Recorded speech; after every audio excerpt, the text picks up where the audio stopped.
আবারও নতুন একটা রেসিপি আপনাদের সাথে শেয়ার করব, যার জন্য বাটা মাছগুলোকে ভালো করে পরিষ্কার করে ধুয়ে নিয়েছি। ধুয়ে নেওয়ার পর ওর মধ্যে লবণ হলুদ মাখিয়ে নেব। এবার একটা কড়াইতে পরিমাণ মতো সরিষার তেল দেব মাছগুলোকে ভাজার জন্যে। তেলটা গরম হলে ওর মধ্যে মাছগুলোকে ছেড়ে দেব। মাছগুলো ছেড়ে দেওয়ার পর মাছগুলোকে একটু লাল লাল করে ভেজে নেব। মাছগুলো উল্টে দেব। উল্টে দেওয়ার পর মাছগুলোকে তুলে নেব। মাছগুলো লাল লাল করে ভাজা হয়ে গেছে। এবার ওই মাছ ভাজা তেলের মধ্যে দিয়ে দেব কালো জিরে ফোড়ন। জিরেগুলোকে একটু ভেজে নেব।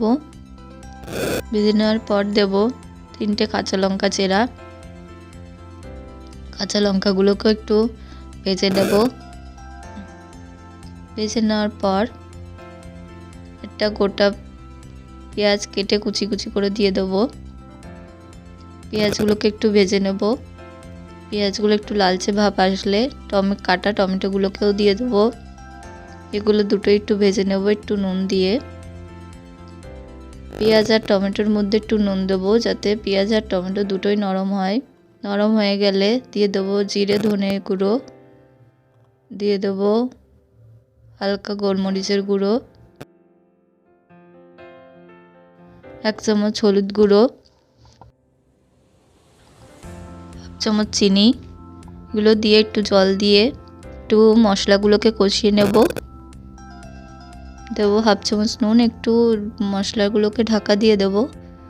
ঢাকা দেওয়ার পর আর একবার একটু কষিয়ে নেব। এবার ভাজা যে আলুগুলো ছিল সেগুলোকেও দিয়ে একটু কষিয়ে নেব। কষিয়ে নেওয়ার পর জল দিয়ে দেব পরিমাণ মতো। দিয়ে ঝোলটা যখন ফুটে উঠবে তখন ভাজা যে মাছগুলো ছিল সেগুলো ঝোলের মধ্যে দিয়ে দেব।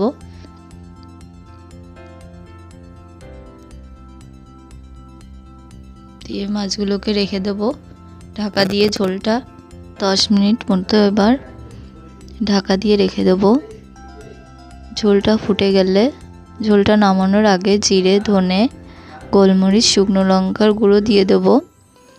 এবার গ্যাসটাকে অফ করে দেব। রেডি হয়ে যাবে এই রেসিপিটা বাটা মাছের ঝাল।